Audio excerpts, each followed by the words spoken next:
L'enquête sobriété menée par la Chaire ESSET depuis novembre 2021 a recueilli à ce jour plus de 80 répondants. Une enquête explorant 5 axes du rapport des citoyens au concept de sobriété, en commençant par la sobriété dans leur mode de vie, leur réflexion sur l'avenir, leur vision sur la nécessité d'action à diverses échelles, ou encore leur définition des concepts. Ici, nous présentons quelques résultats de l'étude. 86,25% des répondants connaissent le concept et le définissent face aux 13,75% restants qui confient ne pas connaître le concept dans ce contexte. La sobriété, c'est avoir de la retenue, conscience de sa consommation dans son mode de vie, dans tous les angles professionnels et personnels. Oui, je sais ce que veut dire la sobriété, utiliser le moins possible. C'est qu'on soit attentif à notre consommation. C'est évidemment essayer de moins consommer. Pour sobriété me vient à l'esprit l'idée de réduction, de l'atténuation. Consommer, mais en réduisant sa consommation. Pour moi, la sobriété, c'est consommer juste ce dont on a besoin, et pas plus. De cette enquête ressortent aussi les paradoxes chez certains citoyens et des difficultés à faire preuve de sobriété dans leur quotidien et leur mode de vie. Ce sont 83,75% des répondants qui confient pouvoir exercer une marge d'amélioration. Je pense qu'on fait attention au niveau énergétique, mais c'est vrai qu'on va prendre l'avion, on va prendre la voiture, on ne va pas s'arrêter de vivre complètement à côté de ça. Par contre, ce qui nous coûte pas mal cher, c'est tout ce qui est piscine, donc c'est la pompe, le chauffage, l'eau. Ce sont des choses coûteuses et honnêtement, on n'est pas très écolo là-dessus. Mes convictions sont très fortes, mais encore une fois, c'est le confort qui prime, et du coup, pas en phase avec mes convictions. Je suis vertueuse sur tout un tas d'autres temps de ma vie personnelle, mais mes voyages sont assez nombreux. Je reviens de Crète là. Par exemple, les voyages, assez nombreux en avion. En même temps, je fais des trucs pas bien. J'ai une piscine par exemple. La Chaire ESSET dans ses travaux définit à son tour la sobriété. La sobriété énergétique désigne la réduction volontaire et organisée des consommations d'énergie. Elle repose sur des changements paradigmatiques de nos modes de vie, appelant à s'interroger sur nos besoins. La sobriété s'opposerait ainsi à l'ébriété énergétique, c'est-à-dire une consommation excessive non raisonnée. Les comportements de sobriété qui se réfèrent à des éco-gestes sont en somme une forme de modération énergétique plus qu'un comportement sobre énergétiquement.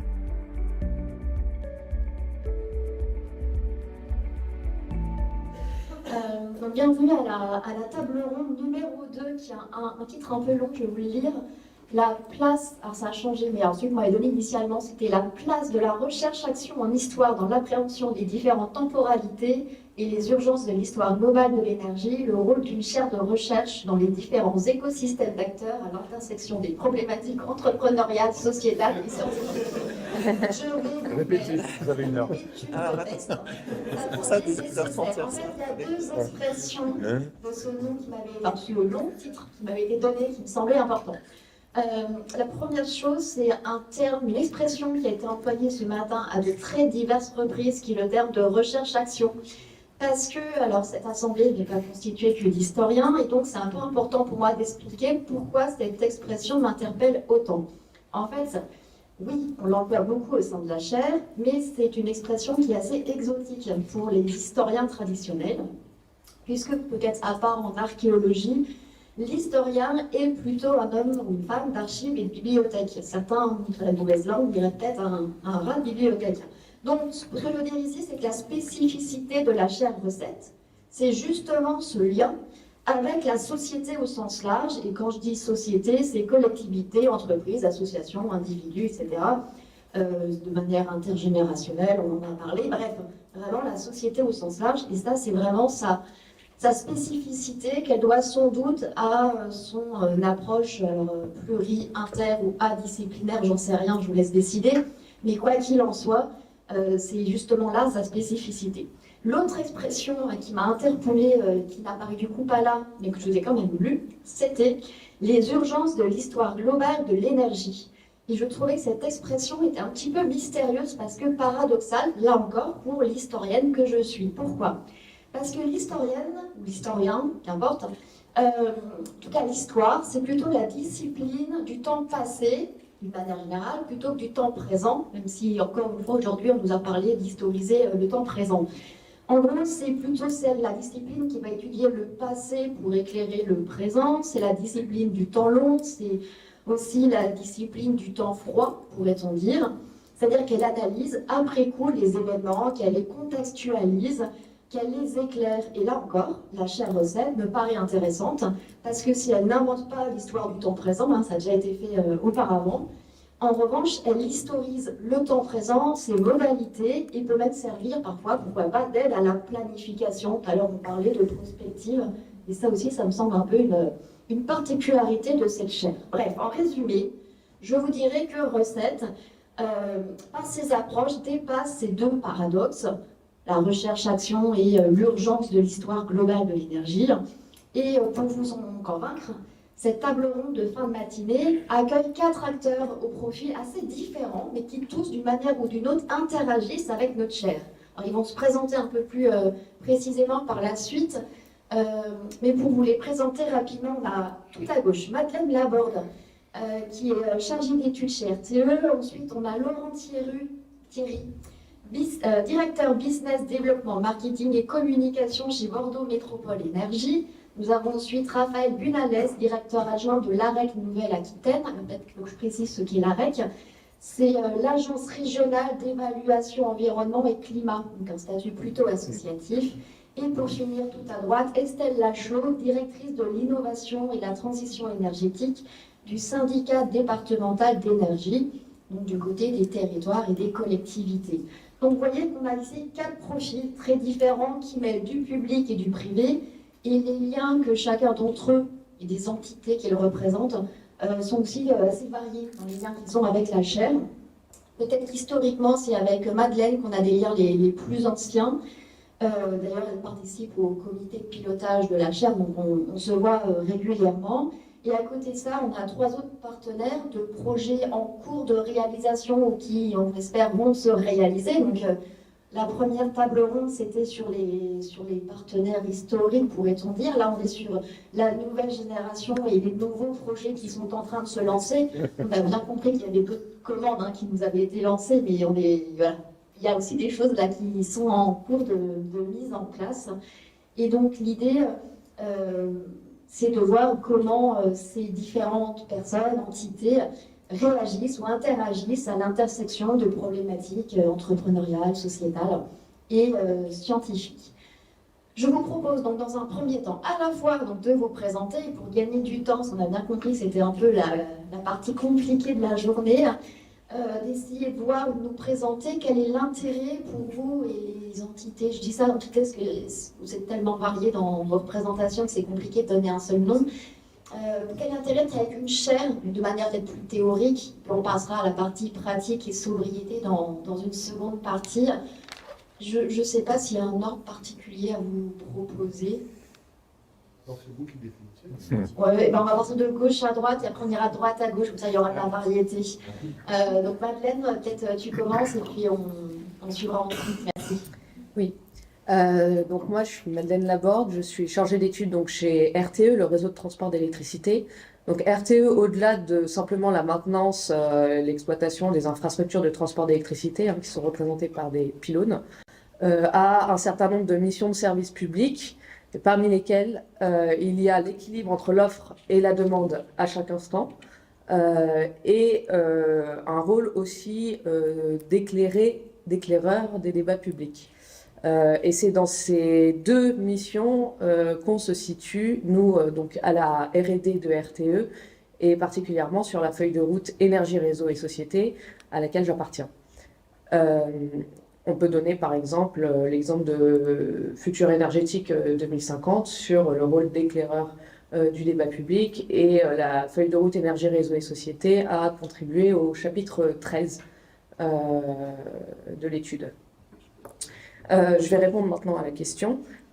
Donc, l'intérêt de travailler avec une chaire comme la chaire RISET. Donc, la chaire RISET est pour nous un lieu, un outil de partage, de réflexion et de valorisation aussi de nos travaux.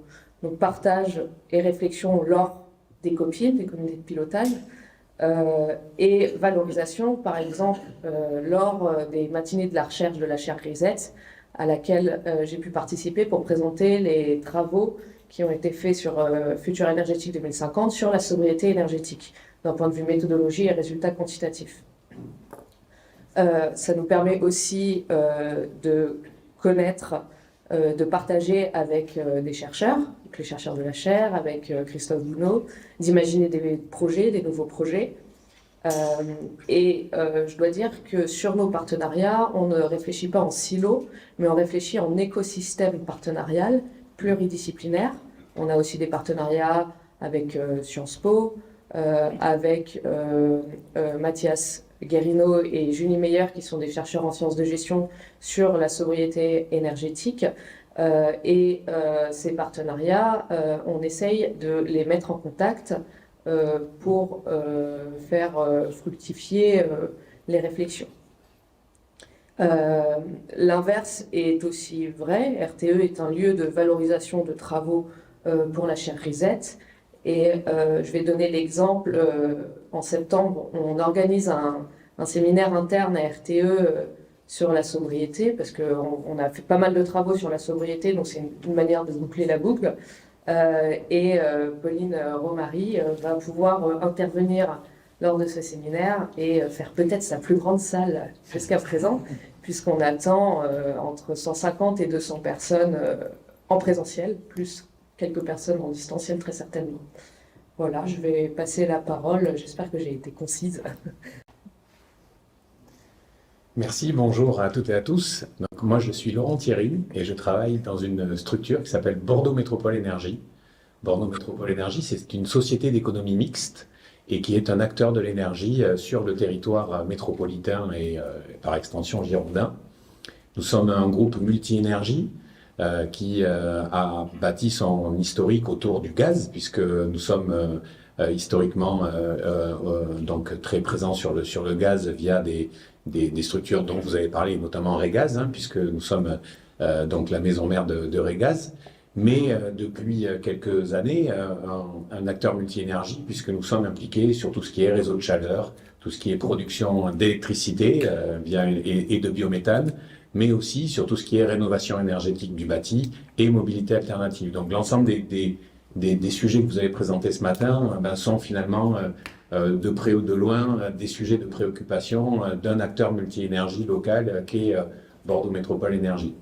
Alors je crois que je suis là aussi aujourd'hui pour mon ancienne casquette aussi, puisque mon poste précédent était responsable du service transition énergétique et environnementale de ADI Nouvelle-Aquitaine, qui était l'agence de développement et d'innovation de la région Nouvelle-Aquitaine, enfin qu'il est toujours d'ailleurs. Moi je ne suis plus, mais voilà, il y a toujours cette action forte. Et le fil conducteur sur les deux sujets, pour arriver à pourquoi une chaire et travailler avec une chaire est intéressant, le fil conducteur de ces deux sujets, c'est se poser la question de qu'est-ce qu'est l'innovation et comment l'innovation peut apporter des solutions sur la transition énergétique et environnementale qui nous concerne toutes et tous, qu'on soit des particuliers, des entreprises, des collectivités, des citoyens, enfin bon bref, on est tous confrontés aujourd'hui à ce sujet de la transition énergétique et environnementale. Et moi, ce que je trouve, l'avantage de travailler avec une chaire, et je pense qu'on reviendra après de pourquoi la chaire Reset en particulier, mais en tout cas, l'avantage de travailler avec une chaire, c'est finalement, on est sur un temps un peu suspendu.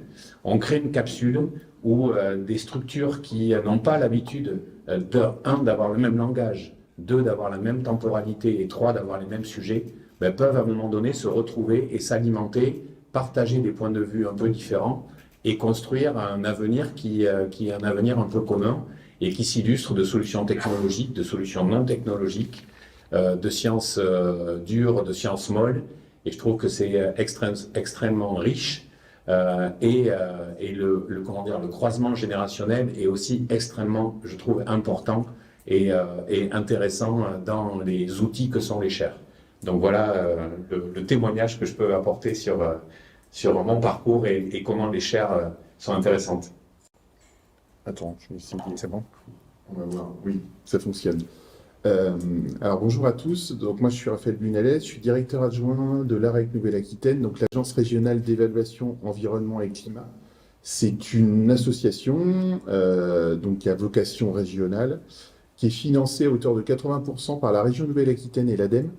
Et nous, notre rôle, c'est d'apporter des éléments de connaissance aux porteurs de politiques publiques sur 2 thématiques.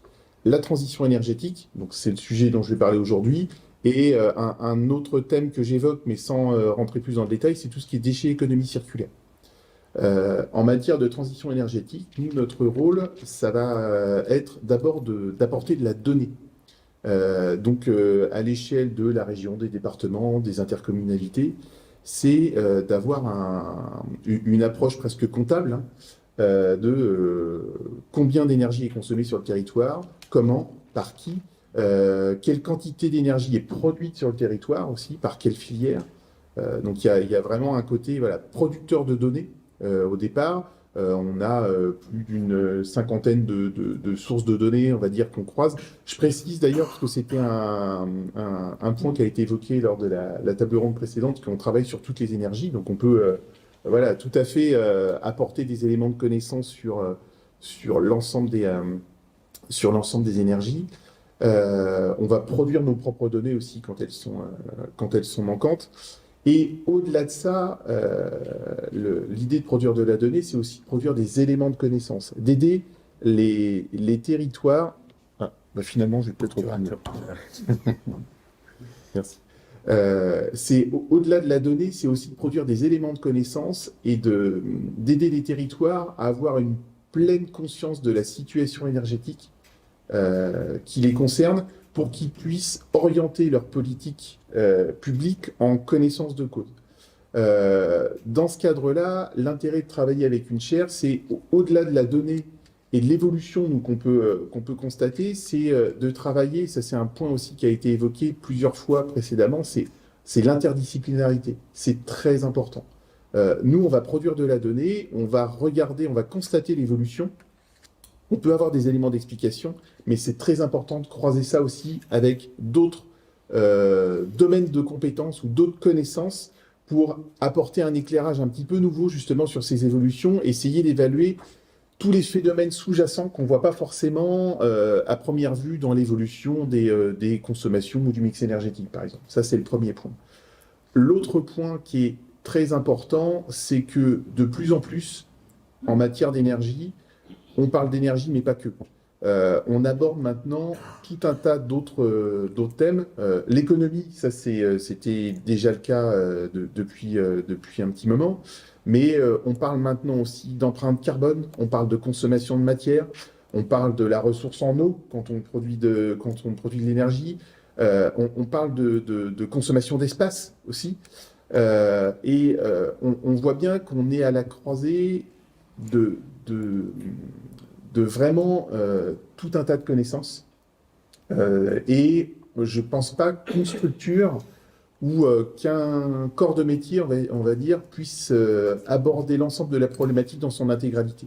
Donc travailler avec une chaire, c'est aussi ça pour nous l'intérêt, c'est de croiser les regards pour essayer d'avoir une vision la plus exhaustive possible sur l'ensemble des thématiques. Voilà. Donc moi je suis Estelle Lachaud, je suis directrice de l'innovation et de la transition énergétique au SDE 24. Donc le SDE, je ne vais pas redire trop de choses puisque Stéphane Ollier a présenté celui de la Gironde, alors qui fait peut-être un peu plus de choses que celui de la Dordogne, mais nous on fait quand même la même chose. On a nous aussi été créé en 1937. L'idée c'était pour nous aussi d'être dans un phénomène de solidarité entre le milieu rural et le milieu urbain et que tout le monde puisse profiter de la même électricité. On est propriétaire des réseaux électricité, mais aussi de gaz. On fait de l'éclairage public et on est plutôt investi et repéré dans tout ce qui est transition énergétique. Dans cette notion de transition énergétique, on travaille sur la planification. Donc on accompagne les territoires pour qu'ils commencent à planifier cette transition écologique. On travaille sur la mobilité électrique, et là on essaye de travailler avec le privé aussi, puisqu'on est très nombreux à devoir s'investir sur cette mobilité électrique pour qu'elle puisse se développer correctement. Et on a une mission assez importante sur la rénovation des bâtiments publics énergétiques, donc la rénovation énergétique, avec une mission qui se développe, puisqu'on était jusque-là dans l'aide à la décision, et on va progressivement aller jusqu'à l'aide à la réalisation de cette rénovation-là. On a aussi créé une SEM il y a quelques années, qui est notre bras armé pour tout ce qui est production d'énergie renouvelable. Voilà pour le SDE 24. sur l'intérêt de la chaire et de travailler avec la chaire. Alors moi, je viens du monde du développement local, je suis formé au développement local. J'ai donc l'habitude de travailler, d'essayer de travailler avec tous les acteurs d'un territoire. Et c'est intéressant de sortir de cette proximité-là et effectivement d'emmener à soi d'autres compétences, d'autres savoirs et d'autres temporalités, d'autres l'ont dit avant moi. Et donc je lisais l'autre jour une tribune dans Le Monde du réseau Lierre qui parlait de projets sournois. Donc ça m'a un peu interpellé. Et du coup, j'en profite pour vous en parler. Ce projet sournois, en fait, c'est un projet où, alors je ne connaissais pas personnellement cette notion-là, c'est un projet où finalement, on ne sait même pas définir, on n'a pas de consensus sur la définition. Donc on a quand même un premier problème, c'est qu'avant de résoudre le problème, il faut déjà qu'on se mette à peu près d'accord sur une définition. Et donc là, pour se mettre d'accord sur une définition, effectivement, il faut avoir une somme de compétences assez importante. Et cette somme de compétences, elle ne peut pas être silotée, monomaniaque. Il lui faut une ouverture et une curiosité importante de tous les acteurs pour arriver à trouver une définition qui fasse consensus et qui permette ensuite de réfléchir à comment est-ce qu'on gère ce projet-là. Et donc je reprends cette notion de fertilisation croisée qu'a exprimé M. Gounod tout à l'heure. Et donc l'autre point, et ça Stéphane Houllier aussi en a parlé, c'est que nous on est sur des syndicats techniques, on est sur de la proximité, on investit, etc. On est sur des programmes d'investissement. Et parfois on se donne pas le temps, en tout cas, de se mettre sur une échelle de temps plus large. Donc c'est important de nouer des partenariats avec des centres de recherche. Et puis sur cette partie un peu historique, on se dit toujours, puisqu'on regarde toujours devant soi, enfin pour moi en tout cas, on se dit toujours qu'on est les premières générations, enfin qu'on est cette première génération à franchir un défi et à franchir un cap. Or, on en parlait tout à l'heure, on parlait tout à l'heure en parlant de l'étude sur la mémoire électrique en Dordogne. Il y a eu une première très forte transition qui a finalement été cette montée en puissance de l'électricité qui a changé beaucoup d'habitudes.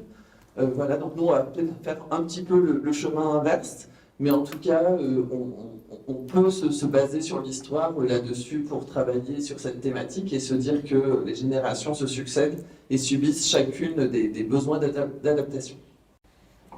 Merci. Alors, juste avant de vous repasser la parole, juste deux remarques. La première qui est une première réaction à ce que vous venez de dire sur la question des définitions.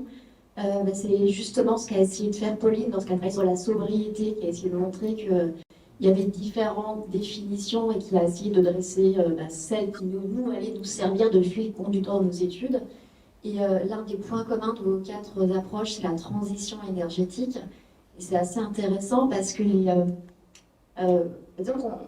il y a plusieurs expressions pour la qualifier. Christophe Gounod parle d'auberge espagnole, Alain Beltran et Patrice Carré parlent de mythe pacificateur, parce que l'idée c'est que c'est suffisamment vague pour que tout le monde soit d'accord, mais en fait concrètement c'est pas ce qu'il y a derrière.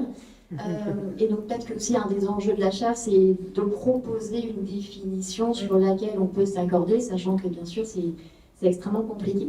La deuxième remarque, c'est que les appels qui ont été faits lors de la table précédente étaient de 3 ordres, mais qui ont un point commun, qui est celle de l'ouverture. Il y avait l'ouverture disciplinaire, et là je pense que a priori on est bien parti pour répondre à ce premier défi. Chouette. Deuxième ouverture qui nous a été demandée, c'était l'ouverture à différents types d'énergie, et on voit là il y a peut-être des possibilités, des ouvertures qui se font. Donc, chouette, deuxième case cochée qu'on va pouvoir peut-être essayer de remplir. Il nous manquait une troisième ouverture qui était une ouverture géographique. Bon, là, on n'y est pas encore, mais cela dit... on travaille à l'échelle de la... Voilà, on peut encore y travailler. Mais donc, ça veut dire que ce qui a été identifié et sans concertation lors de la table précédente, en fait, la chaire a déjà commencé certaines évolutions ou commence déjà à penser dans ces différentes directions-là, et ça, c'est plutôt encourageant. J'en viens donc juste à la dernière question pour essayer de boucler cette deuxième table ronde, qui était une question plus précise, parce que vous avez tous donc des réflexions autour à la fois de la transition énergétique et la question de la sobriété. Et donc c'était une approche plus concrète sur les projets qu'on essaye de mettre en place, juste de nous les présenter, voir ce que vous en attendez, et puis présenter un petit peu tout ça à notre public. Et donc, exactement, on recommence, on fait ça dans le sens inverse pour boucler la boucle. Alors, donc, au niveau du SDE, on a un président très offensif et qui croit beaucoup à la prospective, justement, et à la planification. Et donc, il porte un schéma directeur des énergies qu'on devrait lancer en 2024. L'idée, en fait, c'est d'interroger un peu la trajectoire que va prendre la consommation énergétique, et en spécifiant sur la Dordogne, bien sûr. Cette trajectoire de consommation, elle va dépendre un peu de la sobriété, de ce qu'on met en place, des nouveaux usages aussi. Et je ne sais plus qui est-ce qui le disait sur la table ronde précédente, mais aussi cette notion comment dire, d'adapter notre consommation aux horaires de production, en fait. Donc ça, c'est des choses qui vont devoir être travaillées dans ce schéma-là. Et l'autre point, c'est quantifier et positionner les lieux de production d'énergie. Et donc tout ce travail sur les réseaux, parce que c'est l'objet de ce schéma, c'est comment est-ce qu'on monte les réseaux derrière pour permettre cette nouveau type de production et cette consommation. Donc là, on a initié un travail partenarial avec les concessionnaires, les transporteurs, les différentes collectivités, justement, sur cette échelle un peu géographique, un peu diverse, avec cette notion départementale, de PCI, de région aussi. Et donc, on se base aussi sur les travaux qui ont été menés par les communautés de communes en Dordogne et ailleurs, mais surtout en Dordogne pour notre cas, avec tout un travail qui a été mené sur les PCAET, les plans climat et énergie territoriale, où ont eu lieu pas mal de concertations. Et donc là, l'idée de travailler avec la chaire, alors, qui n'est pas encore validée, donc j'espère que ça le sera le 26 avril en comité syndical, l'idée de travailler avec la chaire, c'est de voir justement dans ces travaux sur les PCAET comment a été pensée la sobriété et l'évolution de la consommation électrique en fait sur les territoires. Et puis je crois aussi, alors on l'a peut-être moins écrit, mais il y a peut-être aussi ce travail sur l'acceptabilité des ENR. J'ai vu qu'il y avait eu des travaux dessus aussi sur la chaire, et ça c'est aussi un vrai sujet. Parce que l'un des sujets aussi de ce schéma, ça va être de réfléchir à cette réciprocité, parce qu'effectivement, on est des territoires ruraux, on a un peu d'espace, on est donc des lieux de production qui sont peut-être plus faciles que les milieux urbains. Et il y a peut-être un travail à faire là-dessus avec les grandes métropoles. Et donc, cette acceptabilité est importante, et donc ce travail là-dessus avec la chaire peut être intéressante. Et puis je crois que le schéma directeur des énergies, au-delà de la partie très technique de savoir comment est-ce qu'on monte les réseaux, c'est aussi d'écrire le récit du défi qu'on a tous à construire. Voilà, et avec effectivement ce point un peu sur l'histoire de l'énergie et de ce qu'on peut construire ensemble, on arrivera peut-être à monter ensemble un récit qui fera un peu rêver notre population et donc qui nous permettra de le rendre acceptable. Alors, côté AREC, pour parler de la consommation d'énergie à l'échelle de la région, je vais vous donner un petit peu les éléments de contexte.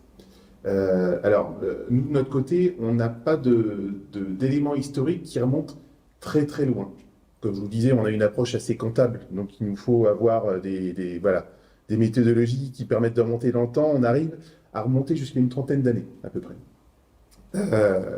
Pour avoir une idée de l'évolution de la consommation d'énergie sur la région, entre 1990 et 2005, on a eu à peu près un quart d'augmentation, 25% d'augmentation des consommations d'énergie. 2005-2010, on est à peu près sur un palier, et depuis 2010, les consommations d'énergie, elles ont baissé d'à peu près 5%. 5%, c'est pas assez. Clairement, c'est pas ce qu'on attend en termes de rythme. Ce qu'on voit, alors des éléments quand même à noter, des éléments positifs, c'est la part des énergies fossiles, par exemple, qui diminue, l'augmentation de la part, donc c'est baisse des énergies fossiles au profit de ce qu'on appelle l'énergie renouvelable thermique ou de l'électricité. Mais on voit bien qu'en termes de diminution des consommations d'énergie, on a du mal à avoir un rythme soutenu, à part dans certains cas, mais qui sont dus à des chocs extérieurs, on va dire. L'année 2020, tout le monde s'en rappelle, avec le contexte sanitaire. L'année 2022, avec le contexte de l'impact des prix de l'énergie. On voit que ce sont ces éléments-là, par exemple, qui font baisser les consommations plus fortement. Et on cherche à savoir en matière de sobriété, et j'insiste sur le mot sobriété d'ailleurs, parce que c'est un terme, on va dire, qui revient de plus en plus en ce moment, et dont la définition n'est pas toujours la même en fonction des interlocuteurs. Quand je parle de sobriété, je parle bien d'une démarche volontaire de réduction des consommations, et je fais bien la différence avec ce qu'on peut appeler de la précarité énergétique, qui est peut-être liée aussi avec ce qui s'est passé notamment l'année dernière, qui se passe encore en ce moment, c'est-à-dire une baisse des consommations, mais simplement parce qu'on n'est pas capable de payer la facture. La précarité énergétique, en 2018, c'était 15% des ménages de la région qui étaient concernés. Évidemment, le chiffre, on n'a pas c'est un peu compliqué d'avoir des chiffres très récents, mais on a une augmentation significative de cette précarité. Là, je ne parle pas de ça, je parle vraiment des démarches de sobriété. L'idée, c'est de voir quel levier on peut actionner pour accompagner, pour faciliter la baisse des consommations d'énergie. On voit que les territoires déploient énormément de moyens pour essayer de faire baisser ces consommations et que les résultats ne sont pas à hauteur des efforts. Enfin, voilà. Donc, on cherche à trouver en fait quels sont les leviers les plus efficaces pour arriver à baisser ces consommations. Et en ce sens, voilà, les travaux avec la chaire peuvent nous apporter vraiment des éléments intéressants. Alors moi, je vais être vraiment dans ta complémentarité, Raphaël, parce que, donc, vous l'avez compris, nous, Bordeaux Métropole Énergie, on conçoit, on construit, on exploite des systèmes multi-énergie pour le territoire et pour les acteurs du territoire. Et pour faire ça, évidemment, on peut le faire de différentes façons, mais je pense que la meilleure façon, c'est de connaître son territoire, d'où il vient, son histoire, où il va, ses habitudes, ses usages, parce que ça permet de construire des solutions énergétiques adaptées aux besoins du territoire. Donc, du coup, le premier sujet, et je précise que nous, on n'a pas de projet avec la chaire à aujourd'hui, pas encore, on va dire. On apprend à se connaître réciproquement. Donc, le premier sujet, c'est ça, c'est une compréhension mutuelle de son territoire, sa consommation, ses usages, enfin bon, bref, tout ça, et je pense que c'est important pour pouvoir faire les choses intelligemment et adaptées à un territoire. Et j'oublie pas l'approche par les coûts de l'énergie, parce que on peut tout faire finalement au niveau énergétique. Je veux dire, la technique suit, il y a aucun problème. Et je pense qu'il y a beaucoup de techniciens de l'énergie dans la salle. Donc la technique de l'énergie, on peut dimensionner tous les systèmes qu'on veut. En revanche, et on le voit un peu tous les jours, la question c'est aussi comment on apporte de l'énergie au bon prix pour le bon usage et pour la bonne cible. Et là encore, il faut, je pense, avoir une connaissance assez fine de ce qu'on peut faire, de comment on peut le faire, avec qui on le fait et pourquoi on le fait. Donc là, encore une fois, des travaux qui tournent et des réflexions et des échanges qui ne tournent pas que autour de la techno ou que autour de l'industrie me semblent importantes à adresser et à mixer. Donc ça, c'est pour le premier point. Et puis le deuxième point, moi, je reviens un peu à ce qu'est une chaire. Donc, j'ai compris que c'était aussi une chaire et d'abord d'ailleurs un lieu pour les étudiants et pour les étudiants. Et moi, je crois vraiment, j'ai cette conviction que en fait, vous les étudiants, vous êtes le présent de l'énergie. En fait, c'est même pas le futur, c'est que vous êtes le présent de ce qui est en train d'arriver. C'est-à-dire une transition énergétique qui n'est plus forcément basé que sur des éléments industriels, des éléments technologiques, mais aussi par une volonté de vous, de nous apporter ce que vous savez, à nous, les opérateurs ou des gestionnaires de réseau, ou peu importe, les acteurs de l'énergie, mais que vous puissiez apporter votre regard, vos envies et votre culture pour que ce monde de l'énergie, ce monde de la transition énergétique d'aujourd'hui, hein, je ne dis pas de demain, d'aujourd'hui, ils correspondent à ce que vous savez faire, à ce que vous avez envie de faire. Donc voilà, moi c'est les deux sujets qui me titillent pour venir dans une journée comme celle-là, partager et apprendre à se connaître, quoi. Voilà. Je vais compléter du coup. L'histoire est au cœur de l'ADN de la chaire Reset. Et pour nous, c'est fondamental. Alors, est-ce que je suis très objective en disant ça, sachant que je suis fille d'historien, nièce d'historienne? Je ne suis pas sûre, mais en tout cas, c'est quelque chose qu'on essaye d'insuffler côté RTE, notamment avec Jordan, qui est docteur en histoire contemporaine. Je trouve qu'on y arrive plutôt bien côté RTE. Pourquoi l'éclairage historique est important? Pierre Nora, qui est un grand historien, a dit la mémoire divise, l'histoire rassemble. Et je pense que c'est aussi ce qu'essaye de faire la chaire Risette, de rassembler par l'historicisation autour de la définition de grands paradigmes énergétiques tels que la sobriété. Et on a beaucoup parlé du consensus autour des définitions, et c'est quelque chose qui est très important, effectivement. La chaire Risette permet donc d'éclairer le temps présent et de tirer le fil de la prospective en s'appuyant sur d'autres disciplines telles que la sociologie, notamment par le travail de Pauline sur la sobriété. Nous, ça fait seulement 1 an qu'on travaille avec la chaire Risette, un peu plus d'1 an maintenant.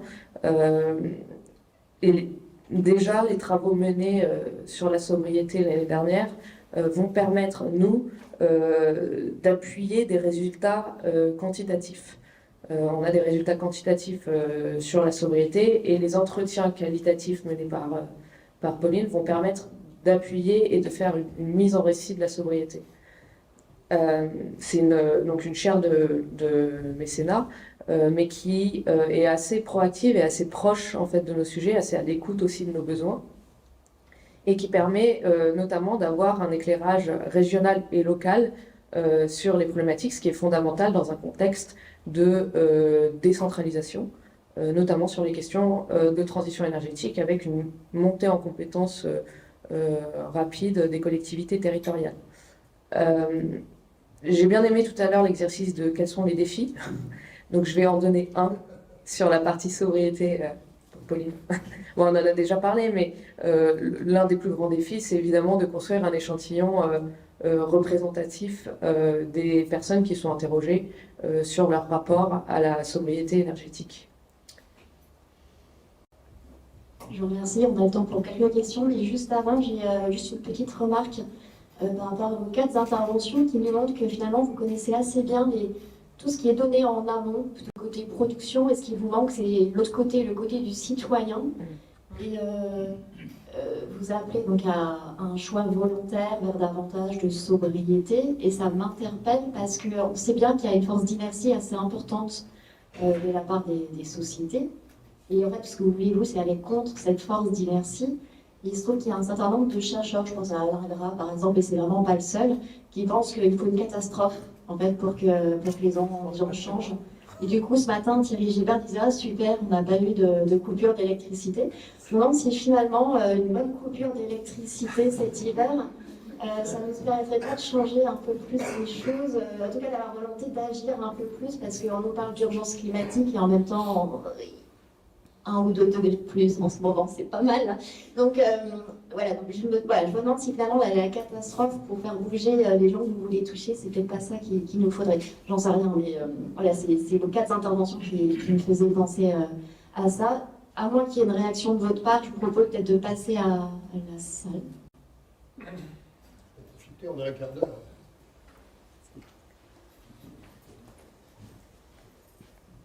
Merci beaucoup. Je crois effectivement que les définitions sont très importantes. C'était bien de le rappeler. J'ai apprécié Raphaël ce que vous avez dit sur la différence entre sobriété et précarité forcée. Ça, c'est effectivement quelque chose qu'il faut distinguer. Mais on a un dilemme économiste, parce que tout à l'heure, Christophe parlait de tarifs, péréquation. Nous, économistes, on aime bien aussi le signal prix. Signal prix qui incite à bouger, mais évidemment, des gens qui sont en situation de précarité, leur monter le prix pour baisser les consommations, ça va peut-être pas être très facile à faire. Donc, en tout cas, il y a une question à gérer, et je pense qu'elle se gère de façon locale, en connaissant bien les cibles. Ça a déjà été dit, donc je trouve qu'il y a une une bonne coordination des messages, un ordonnancement entre sobriété, précarité, tarification et signal prix. Et puis, ce que je voulais compléter, c'est que ce que vous avez dit là, sur les chocs pour faire bouger les gens. J'ai dit ça à un dîner avec Emmanuel Gorgon, présidente de la Creux. Il me dit il faut un bon blackout pour faire bouger les tarifs. Il m'a dit que je n'avais pas le droit de dire ça. Stéphanie est une historienne des blackouts. Elle est excellente. C'est une bonne question, mais ça peut un peu des commentaires. Excusez-moi. Je sais pas. Vas-y, Madeleine.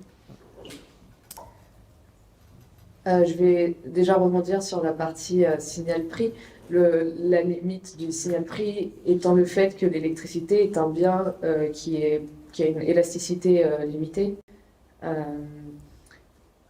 Ensuite, je dois dire que la transition énergétique comme objet politique a une certaine exigence de justice sociale, d'où les limites aussi de l'augmentation des prix et la précarisation, la vulnérabilisation plutôt d'une partie de la population. Moi, je crois qu'on est en transition. C'est quand même pas, j'imagine, dans notre histoire, la première fois qu'on subit des transitions. Donc, du coup, les questions qu'on se pose sur la transition énergétique, eh bien, elles se sont posées sur d'autres grandes transitions. Alors, ça ne m'appartient pas, je ne suis pas historien, et je ne viens pas d'une famille d'historiens. Par contre, j'adore l'histoire. Et donc, du coup, j'imagine qu'il y a quand même, on est en train de vivre des questions, des réflexes et des situations qui ont certainement déjà été rencontrées. Évidemment, on les traite de façon différente parce qu'on touche à l'énergie. Donc, on ne touche pas à quelque chose de léger. On touche à l'énergie, donc on touche quand même à un besoin primaire.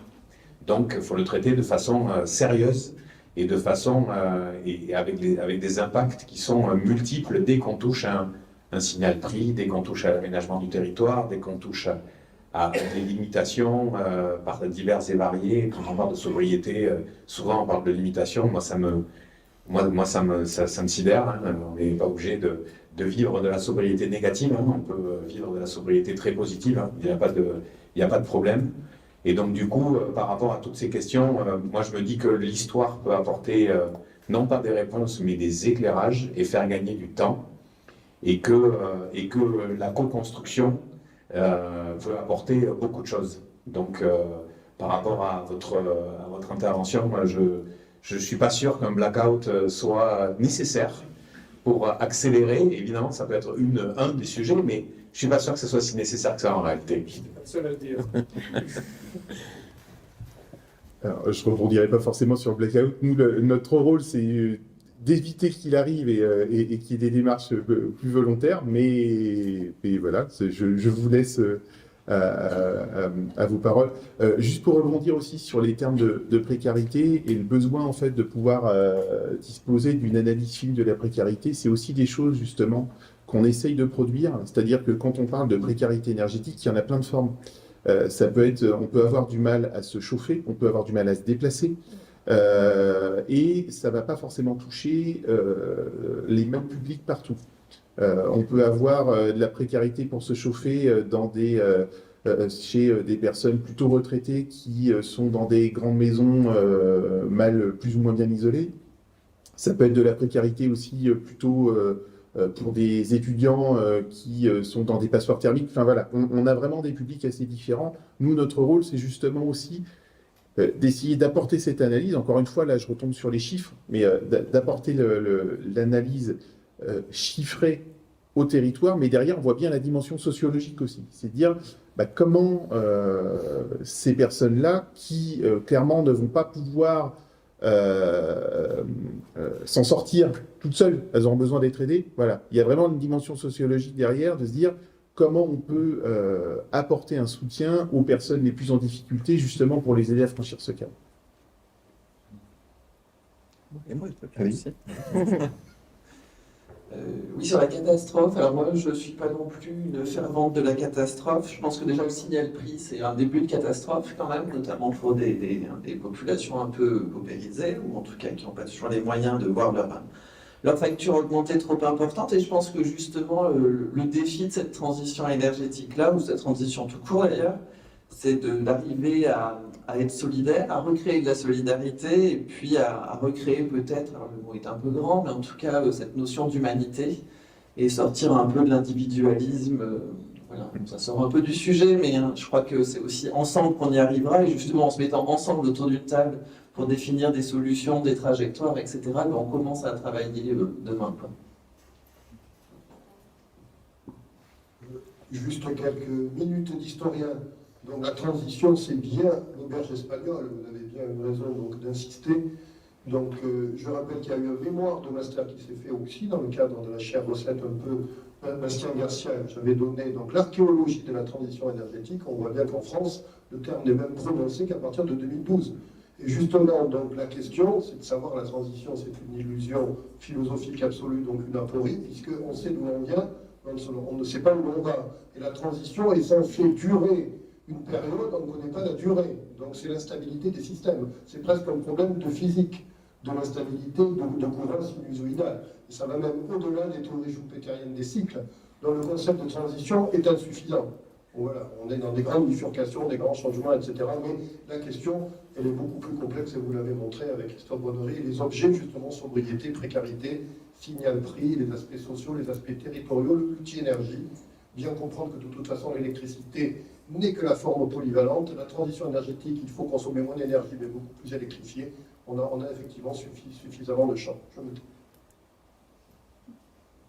Il y a d'autres questions du public, non? Alors juste pour finir, effectivement, il n'y a pas eu qu'une seule transition. En fait, des transitions énergétiques, il y en a eu plein. On parle beaucoup des énergies renouvelables qui étaient extrêmement utilisées il y a plusieurs siècles. Et puis, on parle beaucoup du passage au développement du charbon. En fait, il y avait aussi les autres énergies, même animales, qui ont continué pas mal de temps.